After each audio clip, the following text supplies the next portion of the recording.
Olá a todos, vamos tratar agora nesse próximo vídeo um dos conceitos mais importantes, relacionados aos espaços vetoriais, que é o conceito de base e dimensão. Bem, na última aula, no nosso último vídeo, nós trabalhamos o conceito de espaço vetorial finitamente gerado. O que é isso, Dado um espaço vetorial V, espaço vetorial sobre R, em R, a gente viu que sempre, para que o espaço vetorial seja finitamente gerado, sempre vai existir um subconjunto S, que mora em V, um subconjunto finito, por isso que nós expressamos com a quantidade finita de N elementos aqui, o 1, o 2, o N, tal que o V ele pode ser completamente gerado a partir desse espaço, desse subconjunto S. E essa notação aqui, S colchete, representa o espaço gerado por S. E o que é o espaço gerado por S? São todas as combinações lineares destes N elementos aqui, tá? Então, se o conjunto de todas as combinações lineares desses elementos que moram em V resultar em todos os demais elementos de V, então V é finitamente gerado, ok? Bom, então, dada essa revisão, o nosso próximo vídeo, esse vídeo e possivelmente o próximo, vão trabalhar com as ideias de base e dimensão que estão contidas aqui nesses objetivos, que é o que nós vamos explorar nessas aulas agora, nessa aula. Então, se V ele é finitamente gerado, que é essa ideia que eu revisei aqui em cima, a gente quer mostrar aqui agora, nos próximos slides dessa aula, que sempre vai existir um conjunto B em V. Esse nome B agora, eu mudei a notação de S para B, porque nós queremos chegar ao conceito de base agora, por isso que vem B. Então, sempre existe um conjunto B, subconjunto de V finito, tal que todo e qualquer elemento de V ele é gerado a partir desses elementos de B, do subconjunto B. E a grande questão aqui é que a gente vai mostrar que cada elemento V que mora no meu espaço vetorial V é gerado de forma única, tá? Então, isso aqui é a ideia que vai nos levar ao conceito do que é uma base, ou seja, veio a ideia de espaço finitamente gerado. E a outra ideia que nos leva agora ao outro conceito, que é o conceito de dimensão, é que se eu tomar qualquer outro subconjunto de V que tem essas mesmas características de B, quais características? Gera V e cada elemento gerado de V é gerado de forma única, tá? Qualquer outro elemento que tenha essas propriedades, a gente vai mostrar ao longo dessa próxima aula que eles têm sempre a mesma quantidade de elementos desse conjunto B aqui. Isso é o que nos leva à ideia de dimensão.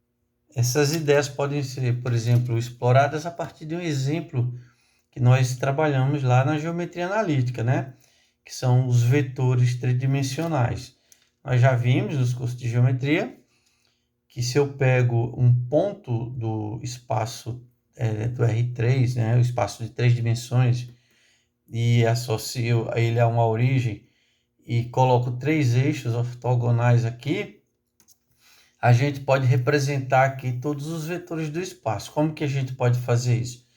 Eu tomo aqui 3 vetores unitários paralelos a cada um desses eixos, os vetores I, J, K, de tamanho 1, e a gente viu nos cursos de geometria, inclusive, que qualquer vetor que saia da origem e termine em um determinado ponto P, qualquer vetor P, ele vai poder ser formado ou gerado, ou seja, vai ser uma combinação linear desses 3 vetores I, J, K, ou seja, aqui é uma combinação, ou seja, é um múltiplo desse vetor I somado com o múltiplo do vetor J.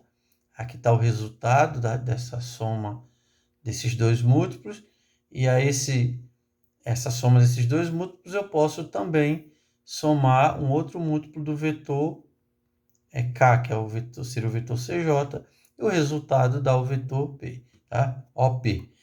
E essa forma como o OP é gerado a partir do IJK, ela é única, por isso que a gente vai explorar essa ideia, tá? E a gente vai mostrar que isso aqui forma uma base, a gente já, né, do R3, já trabalhou com esses vetores em outras ocasiões, ele é formado de maneira única. E nós também já trabalhamos com a ideia de que não existe apenas esse conjunto IJK que gera o R3, mas a gente vai trabalhar com a ideia aqui que qualquer outro conjunto de vetores que gera o R3, eles também vão ter a mesma quantidade de elementos do conjunto IJK, ou seja, 3 elementos, que é a ideia de dimensão, tá? Esse exemplo aqui é um exemplo bem particular, só para situar a nossa aula, exemplificando em torno dessas duas ideias aqui. Bom, para chegarmos aos conceitos de base e dimensão, nós vamos antes explorar um conjunto de outros conceitos que vão servir de formalização e vamos explorar uma série de propriedades que nos levam a formalizar o conceito de base e dimensão, que é o nosso alvo. Então, a gente vai trabalhar agora o conceito de dependência linear, tá? Bom, eu vou trabalhar esse conceito a partir de um probleminha, né, com vocês para que a gente assimile melhor. Vou apresentar o seguinte problema. Qual combinação linear obtém o elemento neutro a partir dos vetores? Tá? Então, ou seja, eu tenho, vamos interpretar aqui, eu passei para vocês aqui um conjunto de 3 vetores, nesse caso são vetores do R3, ok? São conjuntos de vetores do R3.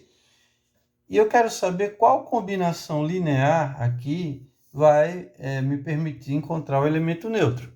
Tá? Então, vamos explorar essa primeira questão, tentar resolver esse problema. Todos nós sabemos, né, o que é uma combinação linear aqui. Eu vou pegar aqui 3 números reais, que eu vou chamar de ABC, multiplicar por cada um desses vetores, respectivamente, e fazer a soma. Isso é uma combinação linear.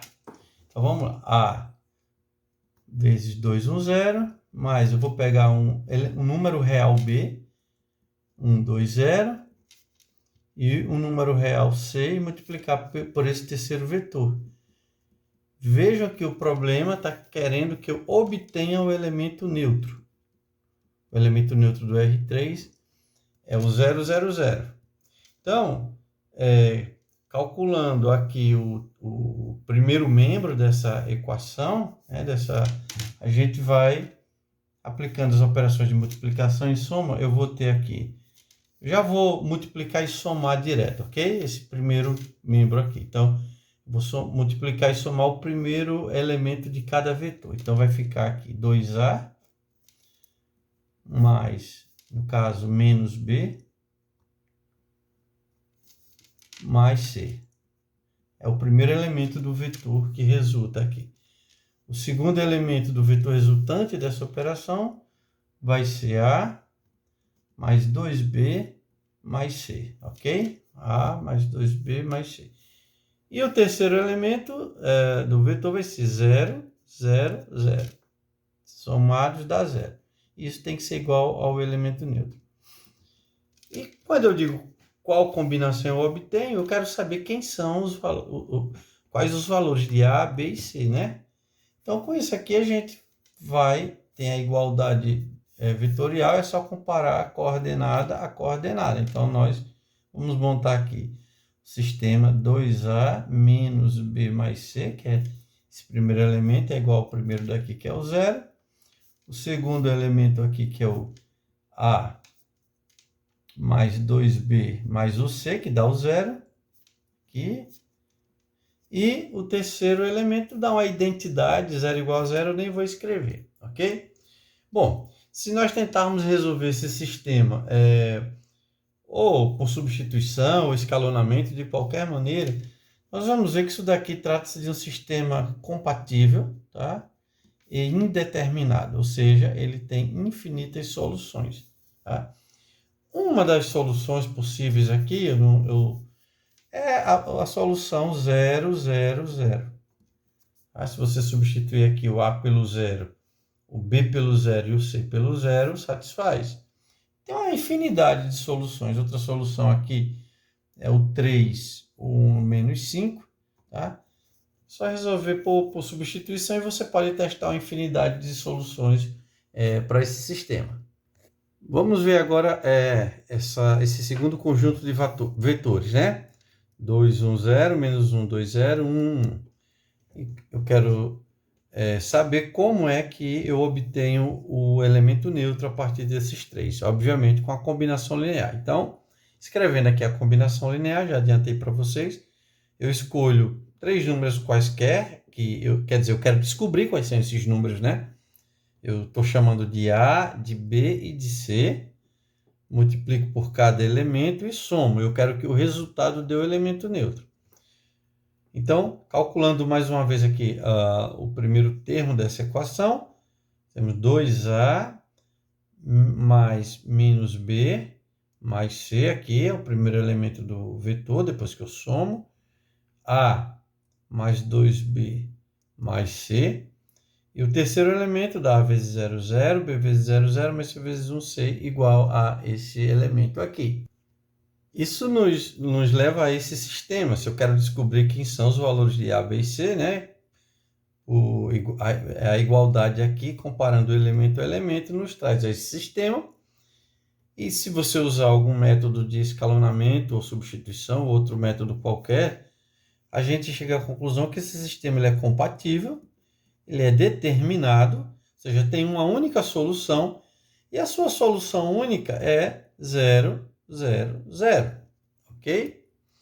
Então, eu quis mostrar esses dois exemplos aqui para vocês, para explorar o conceito que nós vamos tratar, que é o conceito de dependência linear, certo?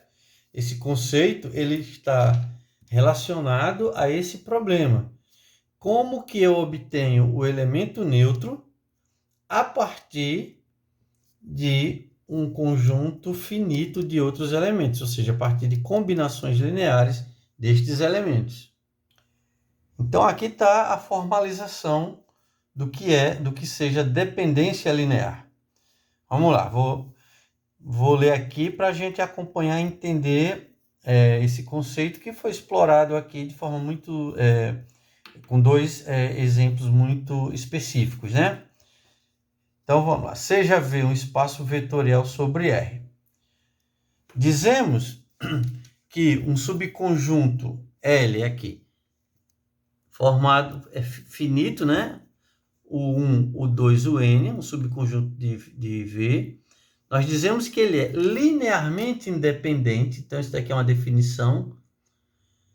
E a gente vai usar aqui a LI para expressar esse conceito que a gente está, essa definição que a gente está colocando nesse momento.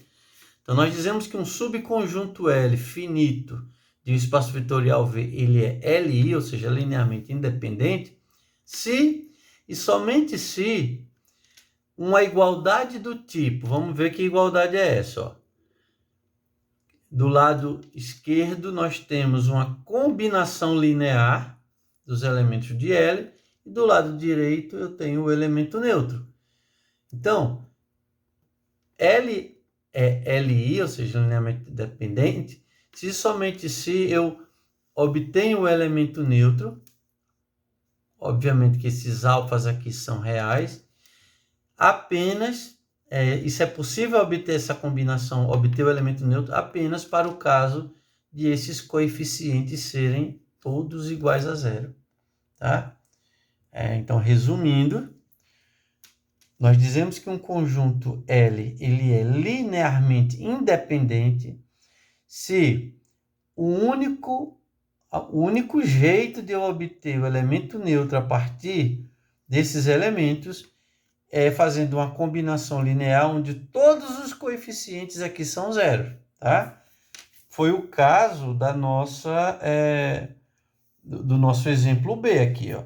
eu tinha 3 vetores, aqui obviamente eu estou no espaço vetorial específico, né, no R3, e eu fiz uma combinação de modo que eu obtenho um elemento neutro e eu quero saber quais são esses coeficientes aqui. No caso, eu chamei de A, B e C. E após resolver o sistema, eu cheguei ao elemento, a única solução que me leva ao 0, 0, 0 é se o A for 0, o B for 0 e o C for 0. Então, esse conjunto aqui, de acordo com essa definição, ele é LI, ok? Então, da mesma forma, nós também temos aqui uma outra definição, que é para complementar essa definição acima. Nós dizemos que um subconjunto, aqui L contido em V, um subconjunto de um espaço vetorial V, formado por esses elementos aqui, ou seja, ele é finito também. Ele é linearmente dependente agora, tá? Então, nós chamamos de LD, ou seja, linearmente dependente, se e somente se esse L não for LI. Então, todo conjunto, ou ele é LI, que aqui está a definição, e aqui está a definição de LD, que é o contrário de LI, que é o caso dele não ser LI. Ou seja, eu digo que ele é LD quando é possível uma igualdade desse tipo, ou seja, eu obter o elemento neutro a partir de uma combinação sem que os escalares alfa x aqui, alfa 1, alfa 2, alfa n, sem que todos eles sejam iguais ao número 0. Tá? Então, vocês percebam que esse conceito de linearmente independente ou linearmente dependente, esses conceitos estão ligados à maneira como eu obtenho o elemento neutro a partir de uma combinação linear dos elementos desse conjunto, certo?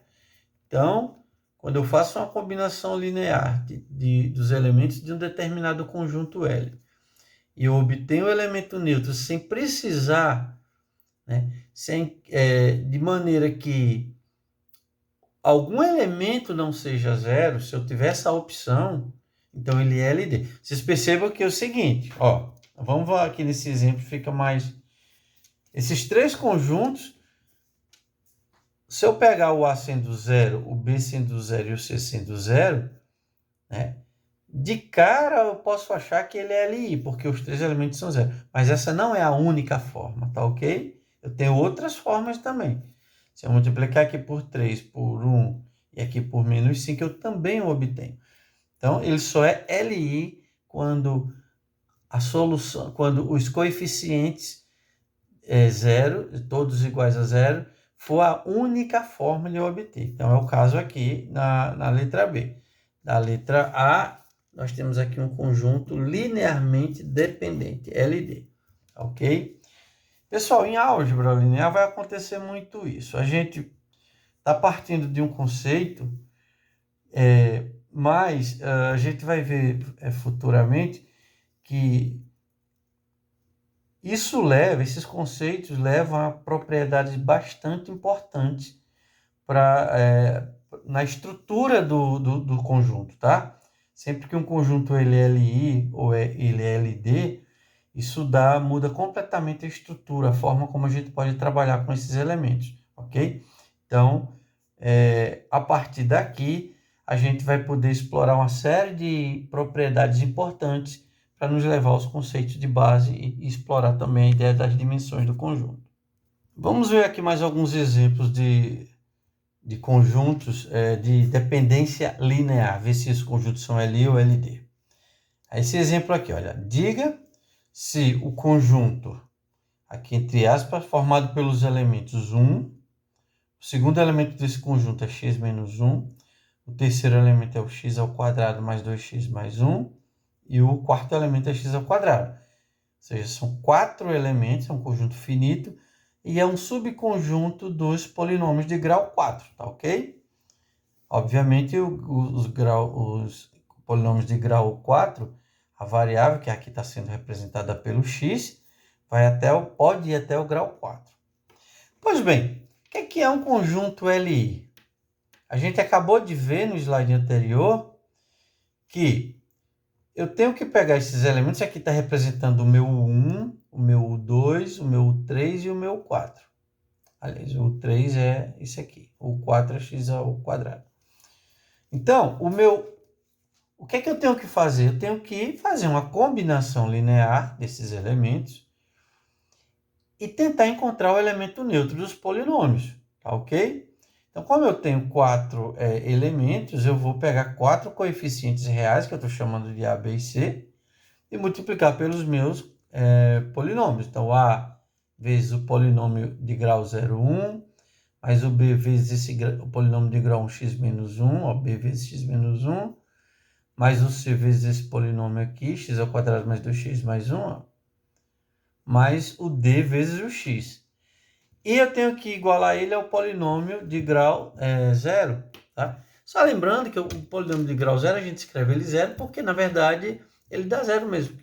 Ele, na verdade, é assim, é 0 mais 0x mais 0x ao quadrado, digamos, tá? Então, como isso dá 0, lembre que o resultado de qualquer cálculo, o resultado final, quando eu substituo a variável x, é sempre um número real. E aqui vai dar sempre o número real 0, o elemento neutro. Pois bem, vamos trabalhar dentro do conjunto dos polinômios essa expressão. Então, A vezes 1 dá A. Vou distribuir o B vezes aqui, o C, ok? Sem muito mistério aqui. E aí eu vou somar agora para ver qual polinômio resulta do meu primeiro membro. Então, veja que a gente vai agrupar os termos que formam o grau 0, que são os termos que não multiplicam nenhuma variável. Então, é o A menos B mais o C. Aqui forma o termo de grau 0 do polinômio resultante nesse primeiro termo. Mais, agora eu vou pegar os termos de polinômio de grau 1, B, 2, C aqui, x, né? Porque multiplicam o x, ó. Então, vezes x, eu coloquei em evidência. E agora os termos de grau 2, cx ao quadrado e dx, ok? Isso é o polinômio de grau 0. E agora, vejam que eu estou querendo descobrir quem são o A, o B, o C e o D. E aí, após fazer esses agrupamentos, aqui está o meu polinômio de grau, está o termo de grau 0. Como ele é igual a esse polinômio nulo, então ele é igual a 0 também, tá? A menos B vai ser igual a 0. B mais 2x igual a 0 também. E C mais D igual a 0.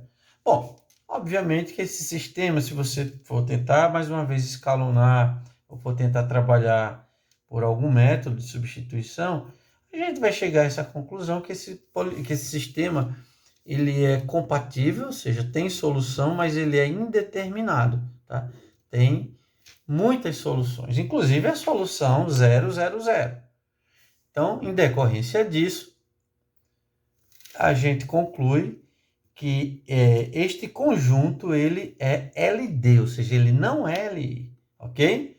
Tem várias soluções para o A, o B e o C, e o D também, né? Obviamente que são os coeficientes que eu usei aqui, tá?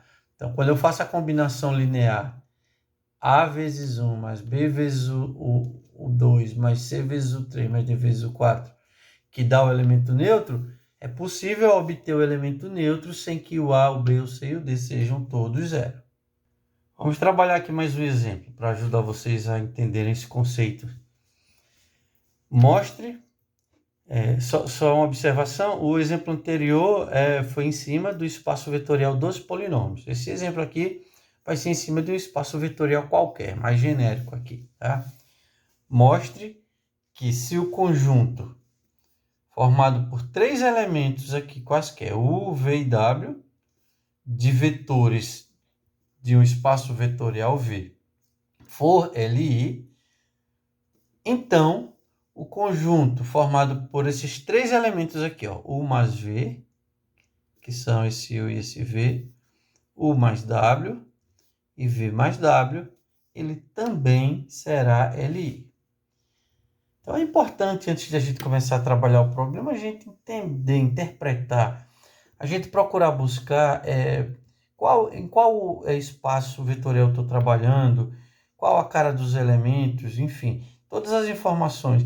Quem são as hipóteses aqui, quem são as teses desse, né, do problema que o problema está requerendo. Então vamos lá. Primeiro vocês devem perceber que eu estou num espaço vetorial qualquer aqui. Se vê, eu não sei especificamente o que é U, V e W. Então, significa que o que eu for trabalhar aqui vai valer para qualquer tipo de espaço vetorial. Tá? Então, qual é a minha premissa aqui? Ó? Eu vou considerar de cara que U, V e W, eles são LI. Ó. E qual é a consequência disso que eu quero provar? Eu digo, já uma vez que eu suponho, a minha hipótese é que eles sejam LI, eu quero concluir que se eu somar esse U mais V, somar U mais W, somar o V mais W e formar aqui um outro conjunto, esse conjunto também será LI, ok? Então, a gente tem que explorar a nossa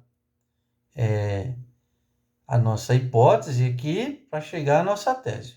Vamos ver como é que a gente utiliza a hipótese aqui, ó. O que é que a minha hipótese diz? Que esse conjunto é LI.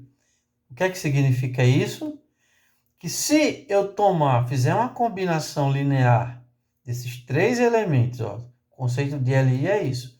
Suponha que eu faça a combinação, pegue um alfa, um beta e um gama qualquer, ou seja, quaisquer números reais, e multiplique por U, por V e por W, de modo que eu obtenha o elemento neutro.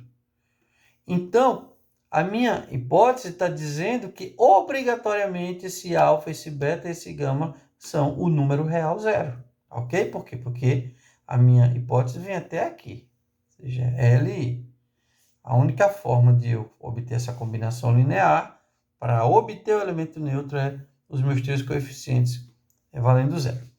Uma observação importante também, antes de a gente prosseguir, pessoal, é que apesar de eu ter dado nome aqui, alfa, beta e gama, aqui muito mais importante do que a notação em si é a ideia que está expressando essa equação, tá?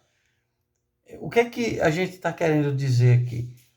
A letra em si é o menos importante aqui, apesar de que a gente tem que saber, sim, ter boas notações. Mas o que é importante vocês entenderem é o seguinte, que não importam que números sejam esses, que variáveis sejam esses, sempre que eu fizer uma combinação linear de três elementos quaisquer e obtiver o elemento neutro, é assim que eu tenho que interpretar. Esses três números têm que ser o 0, 0, 0, 0.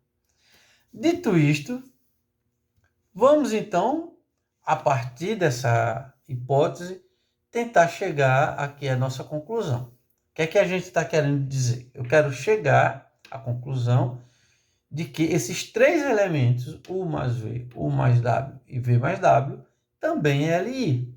E como é que eu concluo que ele é LI? Ora, eu tenho que fazer uma combinação linear e eu tenho que provar que a única forma dessa combinação linear chegar no elemento neutro é que os três elementos que eu multiplique cada um deles sejam zero. Tá? Vocês vejam, por exemplo, aqui, ó, vamos verificar essa expressão aqui. Ó. Eu vou pegar, vejam que agora eu já mudei eu peguei um x, um y e um z, que são três números reais, aqui, ó. E eu vou multiplicar o x pelo primeiro elemento, que é o primeiro elemento, U mais V. Vou multiplicar o y pelo segundo elemento, U mais V. E vou multiplicar o z pelo terceiro elemento, que é V mais W. E eu estou igualando isso ao elemento neutro, mas perceba que eu ainda não sei que é. Eu quero saber, eu só vou saber que se isso daqui é LI, se por acaso o x, o y e o z derem zero. Eu ainda não conheço o x, o y e o z. Vocês percebem? Porque afinal isso está na nossa tese. Na nossa tese diz que eu tenho que provar que ele é LI. Então eu não posso adiantar que o x é zero, o y é zero e o z é zero. Ao contrário daqui. Quando eu afirmei que U, V e W formam um conjunto LI, é porque a única maneira é que esses caras todos têm que ser zero para dar o elemento neutro. Aqui eu quero obter o elemento neutro, mas eu ainda não sei quanto valem x, y e z. tá? Pois bem, quando eu vamos desenvolver essa expressão, né, usando as propriedades do espaço vetor, dos espaços vetoriais, vou distribuir. Lembre-se, outra coisa, pessoal, é muito importante você sempre estar ciente de qual é o tipo de elemento que você está trabalhando. O V e W são vetores do espaço, e X, Y, Z são números reais. Então, eu vou distribuir esse número aqui pelo U e V, aqui, XU mais XV, distribuir o Y aqui, Y mais YW, e vou distribuir o Z, Z vezes V e Z vezes W, e igual ao meu elemento neutro. Bom, e onde é que eu vou usar essa tese aqui, pessoal? Essa hipótese, desculpa aqui. Bom, aí aqui eu vou fazer o seguinte, eu tenho uma expressão, uma soma de um monte de vetor, né? Vetores que são U, V e W, multiplicado por números reais, eu vou agrupá-los pelos vetores agora. Ó. Então, eu tenho XU mais YU, então eu vou colocar aqui, né, X mais Y vezes U, isso equivale a isso aqui. Agora eu vou agrupar o vetor V aqui, ó, XV, ZV. Aí eu coloco como se colocasse o V em evidência aqui. Mesma coisa eu faço com o W. Que expressão é essa aqui? Vamos lá raciocinar agora. Então, por isso que eu digo, é importantíssimo você estar com o raciocínio e o conceito. O que é que eu tenho aqui? Eu tenho. Vocês concordam que X mais Y dá um número real? Tem um número real vezes U, mais um número real aqui, x mais y vezes o vetor V, mais um número real vezes o vetor W. E isso dá o elemento neutro. Olha se não é isso aqui que a gente tem, que é a nossa hipótese aqui. Sempre que eu tenho 3 números reais multiplicando o V e o W, e o resultado dá o elemento neutro, é exatamente o que eu tenho aqui, eu posso jurar de pé junto que o alfa, o beta e o gama, ou o x, o y, o z, ou não importa que número seja esse, todos eles são zero. Então, ó, esse primeiro número aqui, ele é zero, porque eu posso concluir isso, afirmar isso, porque U, V e W formam um conjunto LI. Tá? Então, a única maneira de obter, isso é uma combinação linear deles, e a única maneira de eu obter o elemento neutro é que essa combinação linear, todos os coeficientes sejam zero. X mais y é zero, x mais z é zero, e também o y mais z é zero. Então, isso aqui eu tenho um sistema linear. Se você for aplicar algum método de resolução, você vai ver que esse sistema é compatível e determinado. Tem uma única solução, e a solução é x igual a zero, y igual a zero e z igual a zero. Mas exatamente aqui, ó, o x, o y e o z, que é 0, 0, 0, são os coeficientes desses três vetores aqui, tá? Esses três vetores para eu obter o elemento neutro. Conclusão, eu cheguei à conclusão que esse conjunto aqui ele é LI, ok? Vamos agora explorar as propriedades decorrentes desse conceito de dependência linear, tá? Então, a primeira propriedade, seja V um espaço vetorial sobre R, um vetorial qualquer, todo espaço vetorial ele vai apresentar as seguintes propriedades em relação a esse conceito. A primeira propriedade diz o seguinte, que se um subconjunto L contém o vetor nulo, ou seja, o elemento neutro, então sempre esse subconjunto vai ser LD. Tá? Como é que a gente pode verificar isso, pessoal? O que é LD? LD é quando eu obtenho o elemento neutro a partir de uma combinação onde nem todos os coeficientes são zero, onde é possível isso. Então, por exemplo, suponha que o meu conjunto L aqui, ó, ele seja formado por uma quantidade finita de elementos onde ele contém também o elemento neutro. Então, tem o elemento neutro e contém agora um conjunto de outros N elementos aqui, suponhamos. Tá? Aqui está o meu... A pergunta é, será que eu consigo obter o elemento neutro a partir de uma combinação onde nem todos os coeficientes são zero? Ora, Se a gente multiplica, por exemplo, esse elemento aqui, que é o elemento neutro, por qualquer elemento alfa, qualquer número real alfa, vocês devem estar lembrados que isso daqui dá o elemento neutro, né?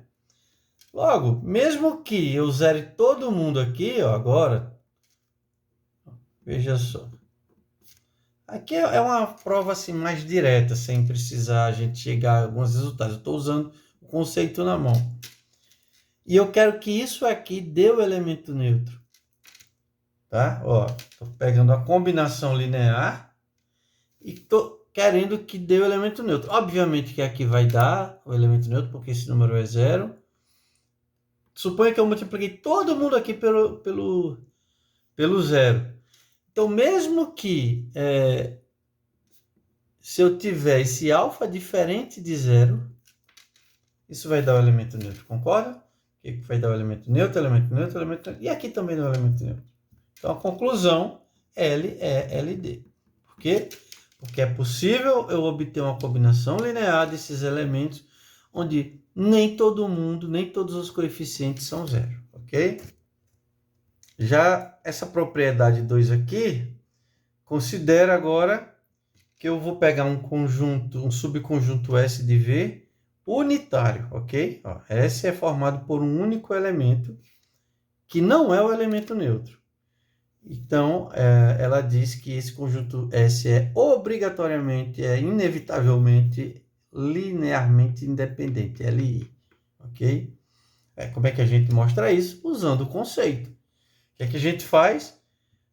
Vamos pegar uma combinação linear dos elementos de S, que nesse caso é só um elemento, vou pegar um alfa vezes U, tá? E eu quero obter o elemento neutro. Ora, como esse U aqui ele é diferente do elemento neutro, a única forma de alfa U ser o elemento neutro, né?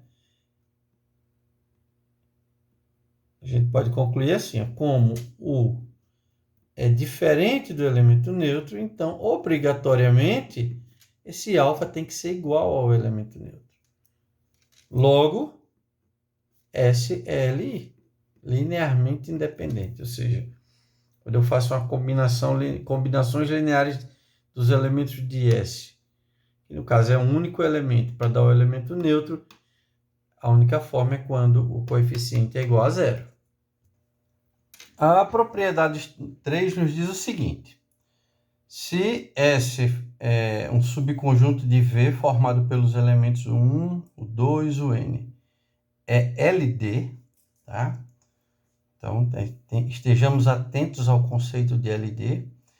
Então, um dos seus vetores, ele é combinação linear dos outros, tá? Vamos entender bem essa propriedade, que ela vai começar a dar sentido a esse conceito de LI e LD. Tá? Então, qual é a nossa hipótese aqui, gente? Eu tenho um conjunto S que é LD. Então, eu quero concluir que, a partir disso, algum dos elementos dele, né, pelo menos um aqui, é combinação linear dos demais. Vamos ver aqui essa demonstração, certo?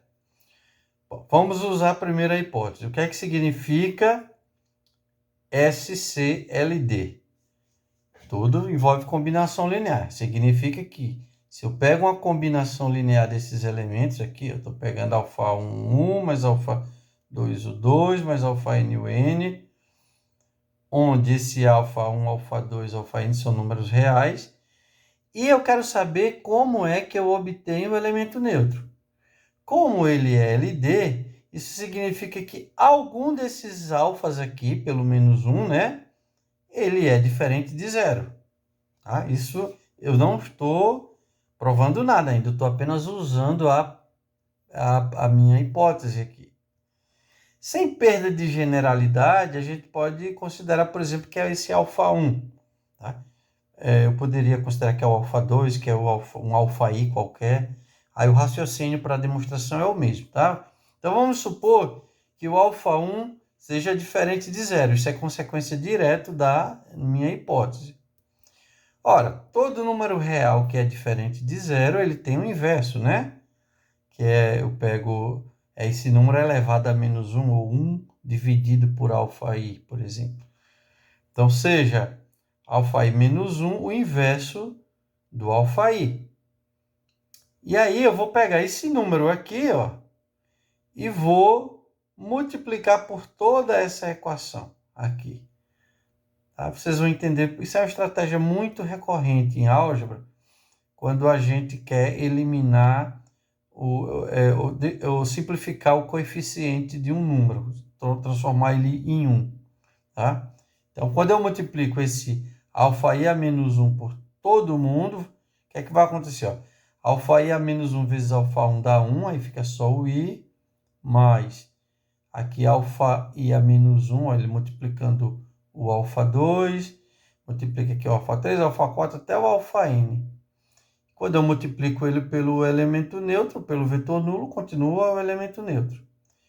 Então, vocês percebem que aqui está o elemento 1, e aqui multiplicado por 1, e os outros elementos de S multiplicados por um número real.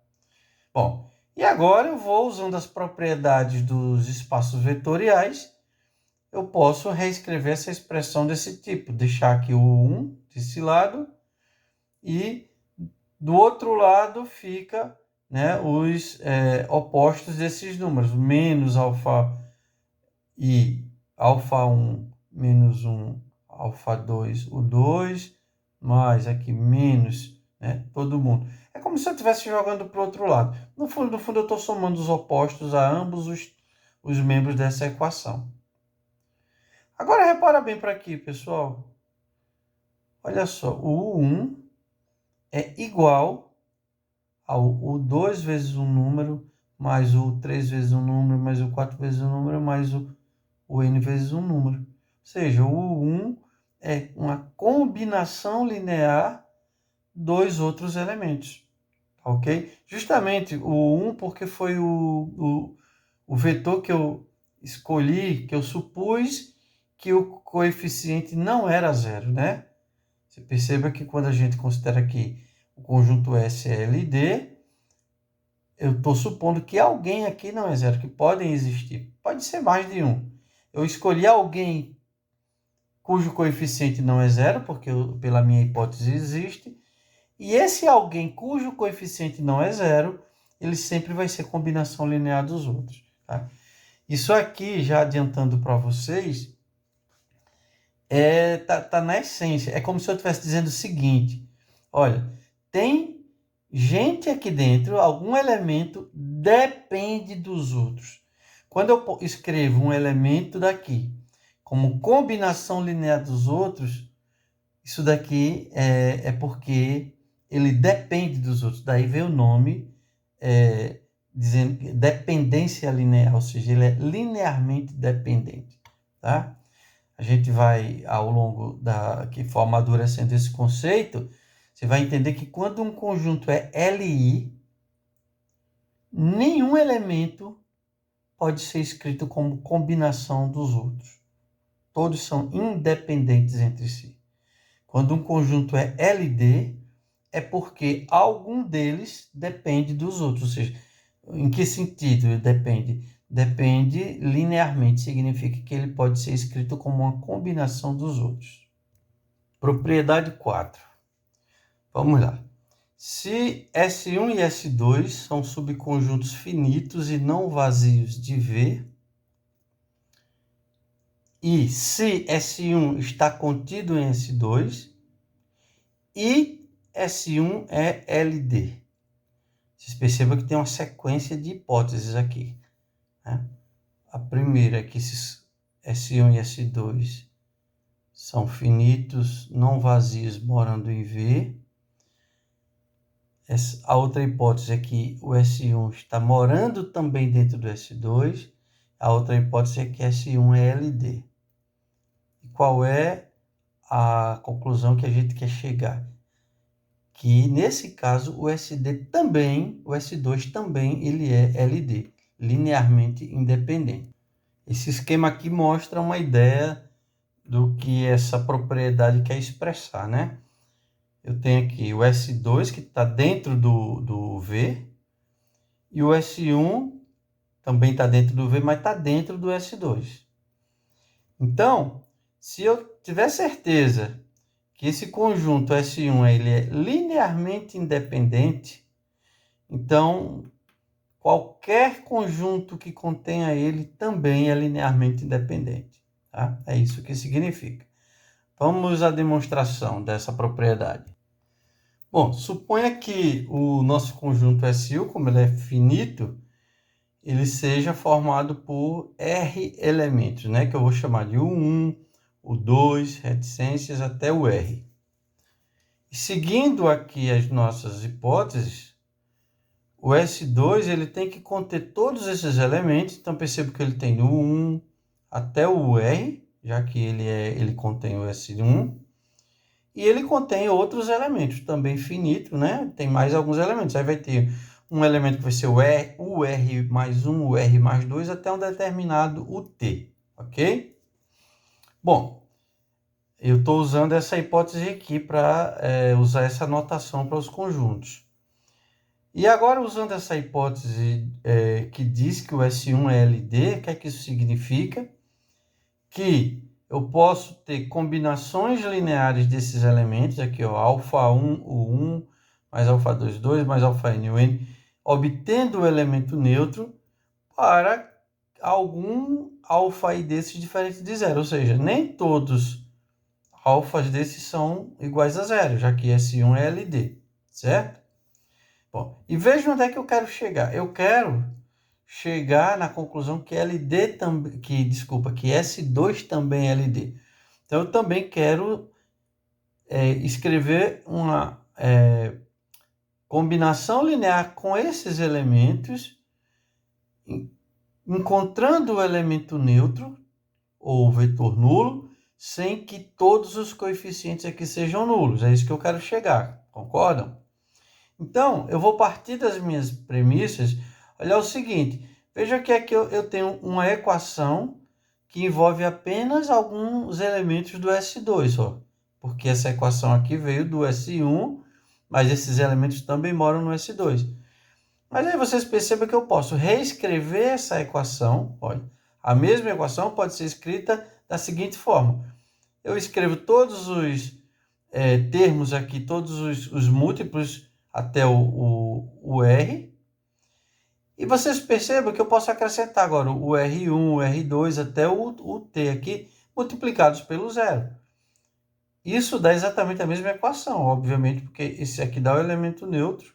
Então, eu não estou alterando a equação. Por outro lado, se você olhar para essa equação, o que é que nós temos aqui? Eu tenho uma combinação linear, dois elementos que moram no S2, está obtendo o elemento neutro. Por que está obtendo? Porque aqui já era o elemento neutro, tá? Ela veio daqui.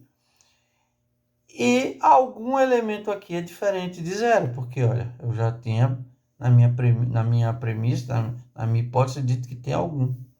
Isso é justamente a definição de um conjunto LD, logo S2 é LD.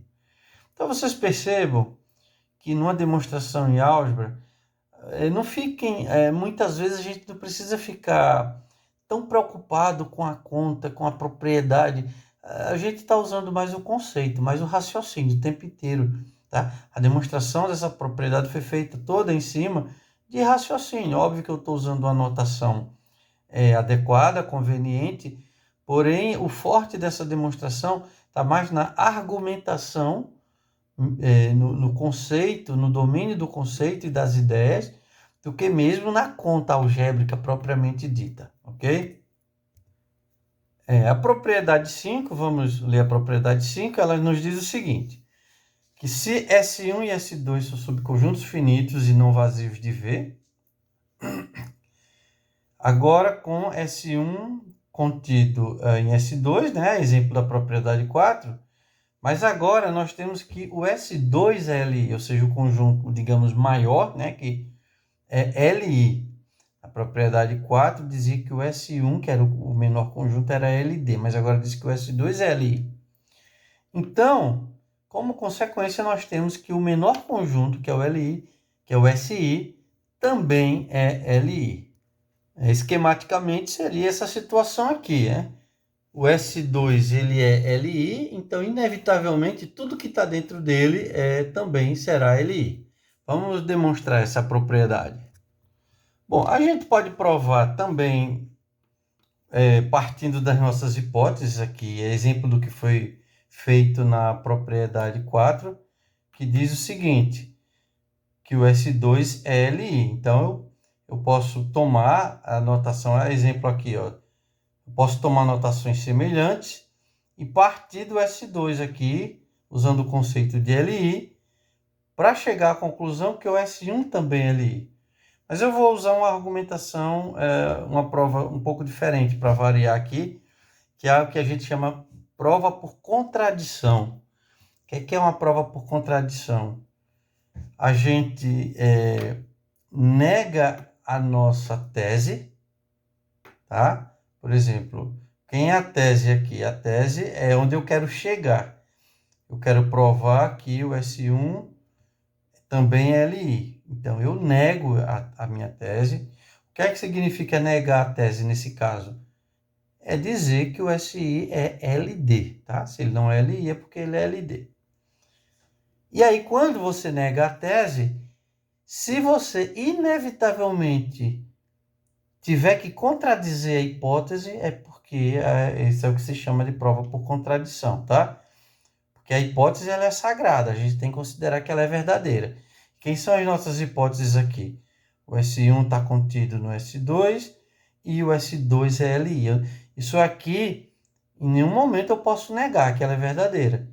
Se por acaso eu chegar à conclusão que isso aqui é falso, é porque o meu ponto de partida é que é falso.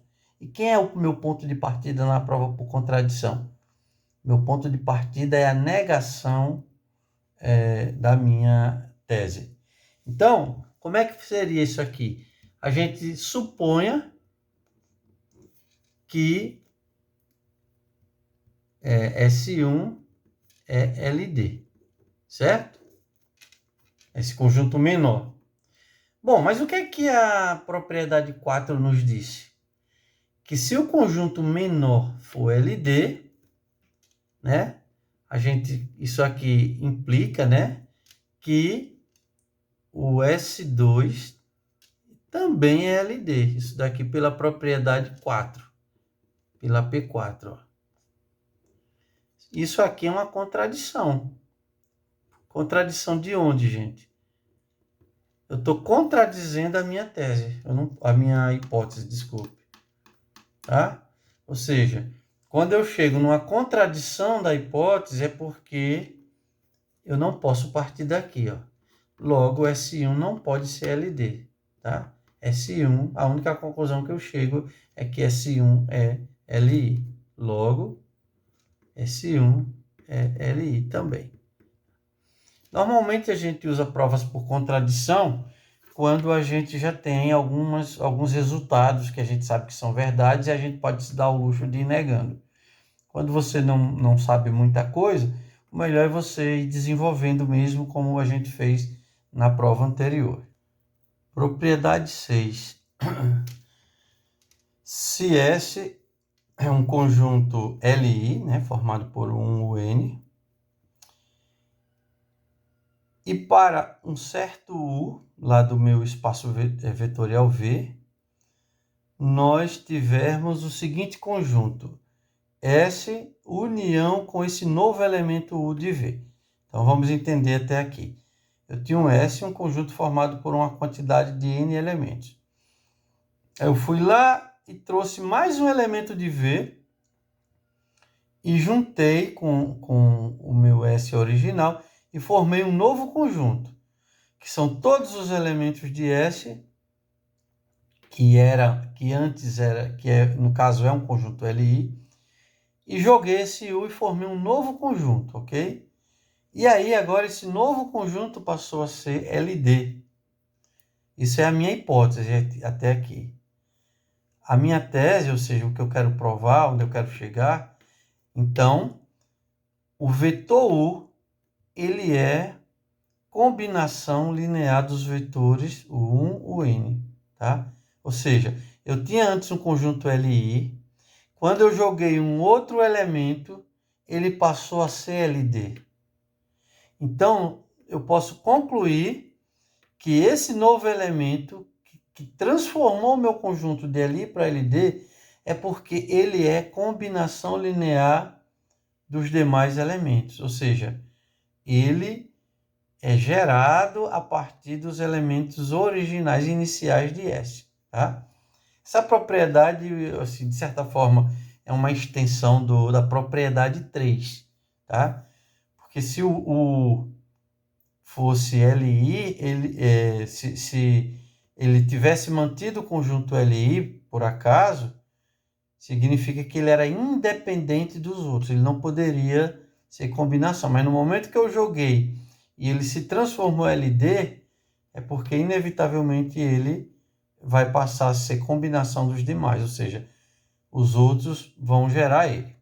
Vamos demonstrar essa propriedade. Bom, a gente vê aqui que, só revendo antes de provar, as hipóteses, né? Uma delas é que o conjunto S sem o U, ele é LI, e quando eu acrescento o U ao S formando esse novo conjunto, ele é LD, tá? Essa é a nossa hipótese. Então, vamos partir, explorar essas duas hipóteses.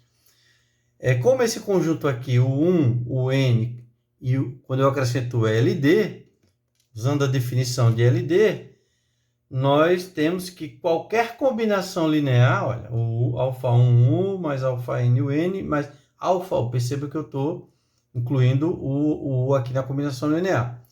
Para que eu tenha um elemento neutro, né? Então, nem todos os escalares são nulos aqui. Então, alguém aqui é diferente de nulo.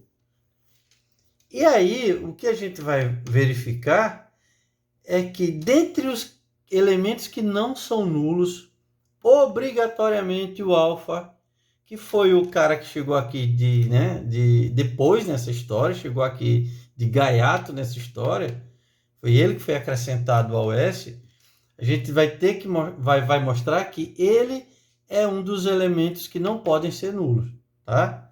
Isso eu estou usando essa hipótese, mas não está óbvio para mim que o coeficiente do não pode ser nulo. Mas vamos verificar que ele não pode ser nulo aqui, ó. Vejamos que um dos escalares não nulos é o alfa, que é o do U. Vamos ver por contradição, tá? Como a exemplo da propriedade anterior.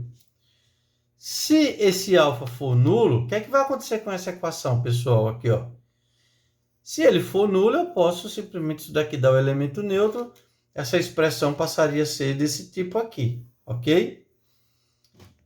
A gente já sabe que nessa expressão, nem todos os escalares são nulos, concorda? Se eu disse que o alfa é não nulo, vai ter que ter alguém aqui ainda não nulo, concordam? Já que não foi o alfa diz, não sou eu, então vai ter que ser outra pessoa. Mas se você olhar essa equação aqui, que é a mesma, eu eliminei esse termo, considerei que o alfa era nulo, eu tenho uma combinação linear de quem? Dos elementos de S, dando o elemento neutro. E eu estou dizendo para vocês que algum desses caras aqui é não nulo. Por quê? Porque aqui diz que nessa equação tem alguém não nulo. Eu descartei a possibilidade do alfa, então sobrou para alguém. Só que quando eu digo que alguém aqui é não nulo, ou seja, há algum alfa i aqui diferente de zero, opa, isso vai contradizer o fato de S ser LI. Raciocine por quê? O fato de S ser LI diz que para eu obter o elemento neutro com seus elementos, todos os alfas aqui, todos os coeficientes têm que ser nulos. Então, veja, no momento que eu nego que o alfa é nulo, que eu afirmo que o alfa é nulo, eu estou dizendo que alguém aqui tem que deixar de ser nulo. Mas isso contradiz o fato de SCLI, porque o fato de SCLI diz que todo mundo tem que ser nulo, ok? Então, a gente chega a uma contradição. Isso significa que eu não posso partir dessa hipótese aqui, ó, que é o alfa. Logo, A única possibilidade de evitar essa contradição é considerar que o alfa não é nulo, tá? Então vamos lá. Já que o alfa não é nulo nessa expressão, qual é a tese que a gente quer chegar? Que U é combinação linear dos demais elementos. A partir daqui é bem semelhante à propriedade P3, tá? O fato desse alfa não ser nulo é porque ele tem um inverso, né? É um número real isso aqui. Então eu vou pegar esse inverso e vou multiplicar por toda a equação aqui, ó, o alfa elevado a menos 1, o 1, alfa elevado a menos 1, n, alfa elevado a menos 1 vezes alfa dá 1, aí o coeficiente do U vira 1. E com isso, fazendo uso das propriedades dos espaços vetoriais, da soma, enfim, do conceito, eu posso jogar todo mundo aqui para o lado direito da equação, assim, falando a grosso modo, obviamente eu estou usando propriedades, né, que envolve as 8 propriedades do conceito de espaço vetorial. E aí com isso eu tenho que U é igual a menos alfa 1, 1 e assim por diante. Ou seja, isso aqui é um número real vezes o 1, número real vezes o 2, vezes o 3, número real vezes o n. Ou seja, o U está sendo escrito como uma combinação linear dos vetores o 1, o 2 e o n. E aí a gente conclui a propriedade 6. E para finalizar agora a propriedade 7, né? Vejamos aqui. Se S é formado aqui por N elementos, o 1, o 2, o 3, aí aqui está destacado um J no meio até um N, tá? E o J, vamos ler primeiro e procurar entender. E o J pertence ao espaço gerado por esse conjunto aqui. Vamos entender que conjunto é esse aqui. É o próprio S menos o J.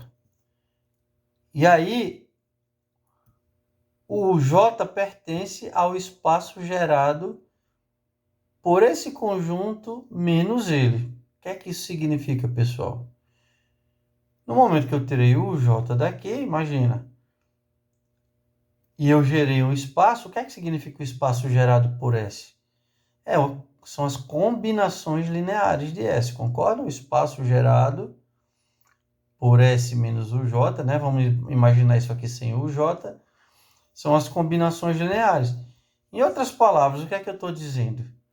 Que se no meu conjunto S existe algum elemento, olha, o que é o J, que é combinação linear dos outros elementos. Essa propriedade aqui vem reforçar aquela ideia de dependência linear e com combinação linear, que um elemento não pode ser formado por outros. Então vamos entender isso aqui, ó.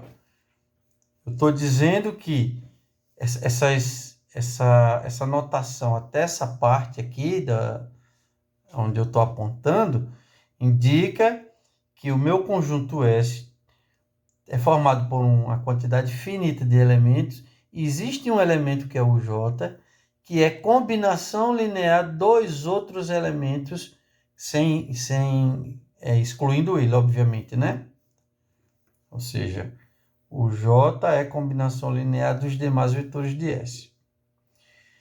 Então, qual é a nossa tese? O que é que a gente quer concluir? Que o espaço gerado por todo mundo, incluindo o J, é o mesmo conjunto, né? Que é o espaço gerado pelo S sem o J. Então, gente, vamos ver o que é que significa. Se um elemento que mora aqui é combinação linear dos demais, é como se esse elemento fosse insignificante, ele não impacta em nada no espaço gerado. Tá? Se eu gerar uma infinidade de elementos a partir desses elementos, aí eu vou e tiro o J agora, aqui, ó, S menos o J.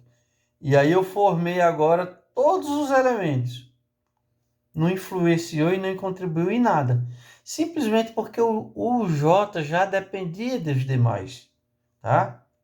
Então, a ideia dessa sétima propriedade é mostrar que quando um elemento ele depende dos outros, você retirar ele do conjunto não vai impactar em nada no espaço gerado. E, obviamente, que eu espero que vocês entendam a essa altura, que esse conjunto aqui, esse S, ele é um conjunto LD. Tá? Por que ele é LD nessas condições? Porque um elemento dele é combinação nos demais, de acordo com as... eu ainda não estou demonstrando, não, a propriedade 7. Eu estou fazendo uma viagem, uma análise aqui, para vocês se familiarizarem com a ideia da dependência linear e quanto ela é importante para definir a estrutura de um determinado conjunto. Tá? Então, vamos lá para a gente concluir isso. Se eu tenho um conjunto aqui, onde um elemento ele é combinação linear dos demais, então, se eu retirar esse elemento do conjunto, o espaço gerado com ou sem esse elemento é a mesma coisa, ok? Vamos demonstrar isso aqui. Bom, vocês percebam que a gente quer demonstrar, a nossa tese aqui é uma igualdade de conjuntos, né? Como é que, classicamente, nós provamos a igualdade de conjuntos? Para provar que dois conjuntos são iguais, a gente prova que o primeiro está contido no segundo e o segundo está contido no primeiro também. É uma das formas clássicas de se demonstrar isso, certo? Então, a gente vai tentar ir por esse caminho aqui nessa demonstração. Quero provar que esse conjunto está contido nesse e vice-versa. E esse também está contido nesse, ok? O primeiro no segundo e o segundo no primeiro. Bom, sem perda de generalidade, pessoal, percebam que aqui no enunciado fala de você retirar um elemento qualquer. A gente, sem perda de generalidade, suponha que eu vou retirar o primeiro elemento, ou seja, se J seja igual a 1. Então, a demonstração vai ser toda baseada aqui, eu vou retirar o primeiro elemento. Tá? Então, beleza. Primeira coisa, como a gente quer provar continência de um lado e de outro, vamos primeiro lembrar o seguinte, ó. Isso aqui é óbvio para nós. O conjunto S, ele está contido, ele contém, desculpa, o conjunto S menos o U. Se eu tirar o U1 do S, tá? O S é maior, então contém ele. Logo, se eu jogar aqui os espaços gerados, ó, em ambos os lados, isso daqui está nas propriedades de espaços gerados. Então, o espaço gerado por S menos o 1 está contido no espaço gerado por S, por causa disso aqui, ó, tá? Então, a gente já provou um dos lados da continência aqui. Agora, falta provar que, olha, o espaço gerado por S, a gente provou que contém o espaço gerado por S menos 1. Agora, falta provar que o espaço gerado por S está contido nele, tá? Então, eu quero mostrar que esse conjunto é menor do que esse, agora, tá? Então, como é que eu provo que um conjunto está contido no outro? Ora, eu vou pegar um elemento desse conjunto e vou provar que qualquer que seja esse elemento, ele também mora aqui. Aí, com isso, eu provo agora a continência, né, do S, ou seja, o S morando dentro do S menos 1. Então, veja só como é que eu vou provar. Vamos agora mostrar que o S também mora dentro do S menos 1. Tá? Então, como é que eu faço isso? Eu vou pegar um elemento que mora em S, ó, seja um elemento que mora em S, e eu quero concluir, no final dessa demonstração, que esse elemento também mora aqui. Se eu concluir isso, é porque o S está dentro do S menos 1. Então, como é que eu vou provar isso? Eu vou primeiro pegar esse elemento morando no S colchetes. O que é que significa mesmo S colchetes? Que esse elemento ele é combinação linear dos elementos de S. Quem são S? O 1, o 2 até o N. Então, quando eu pego um morando no S, é porque esse U, ó, é uma combinação linear dos elementos de S, ok?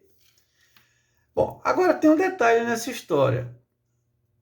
Esse U1 aqui, que seria o J, ó, usando essa hipótese aqui, ó, ele mora no conjunto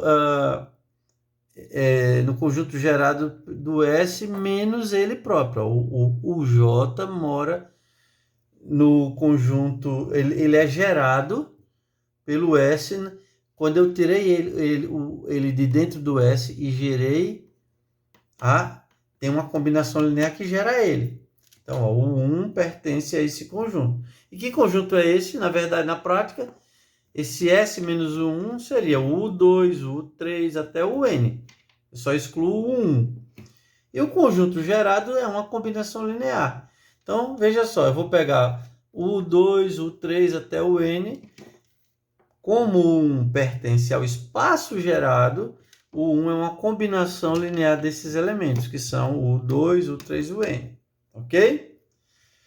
Então, agora eu vou combinar essas duas equações aqui, ó. Eu vou pegar esse U1 e vou jogar aqui, vou substituir aqui na primeira equação, para a gente ver como é que eu amarro as coisas. Então, vou pegar essa equação U, acompanhe, igual a alfa 1, e aqui no lugar do alfa 1, eu substituo, no lugar do U1, eu substituo por essa expressão, ó, beta 2, U2, mais reticência beta N, o N, ok? Então, U é igual a alfa 1. Substituir esse U1 por tudo, e aqui eu continuo a equação, o que é que vem depois? Alfa 2, U2, alfa 3, U3, até alfa N, o N, tá? Então, vamos trabalhar essa equação para eu mostrar, na verdade, que esse U mora também no S menos o U1, espaço gerado por ele. Vamos lá. Então, eu vou distribuir, gente, aqui, ó. Esse alfa 1 não está multiplicando todo esse parênteses aqui, ó. Então, quando eu multiplico, vou fazer de cabeça essa conta, ó. Alfa 1 vezes beta 2, o 2, mais alfa 1 vezes beta 3, o 3, até o alfa 1 vezes BNB, o N. E aí eu vou fazer, já vou fazer direto, ó. Vou pegar o alfa 1, B2, o N, e vou agrupar com esse cara aqui. Vou fazer um agrupamento, ó. Então fica alfa 1, B2, alfa 2, e o 2 que está aqui fica aqui de fora, tá? A mesma coisa, eu vou fazer com todos os termos dessa soma, até o Bn e o N, ó. Alfa 1 vezes Bn e o N, mas o N está aqui também, multiplicado pelo alfa N. Aí fica alfa 1 vezes Bn mais alfa N vezes o N. Então, olhe para aqui agora para essa equação. Alfa 1, B2, alfa 2 é um número real. Alfa 1, Bn mais alfa N é um número real. E eu tenho números reais multiplicando quem? O 2, o 3, tá? Então, na verdade, o U ele está sendo gerado pelos elementos a partir do U2, ou seja, o S tirando o 1, o U também mora ele. Então, se você olhar para essa linha aqui, ó, eu considerei que o U mora no espaço gerado por S e concluí que ele também mora, o fato dele morar aqui, ele também mora aqui, tá? Então, significa que esse conjunto está contido nesse. Ou seja, assim, o espaço gerado por S está contido no espaço gerado por S menos alfa 1, como queríamos. Veja só, qual foi nosso objetivo. Então, a gente provou que o S menos o 1 está contido no S, devido a essa justificativa óbvia, e também a gente provou a continência inversa. Isso significa que esses dois conjuntos são iguais, que é a conclusão que a gente queria demonstrar aqui.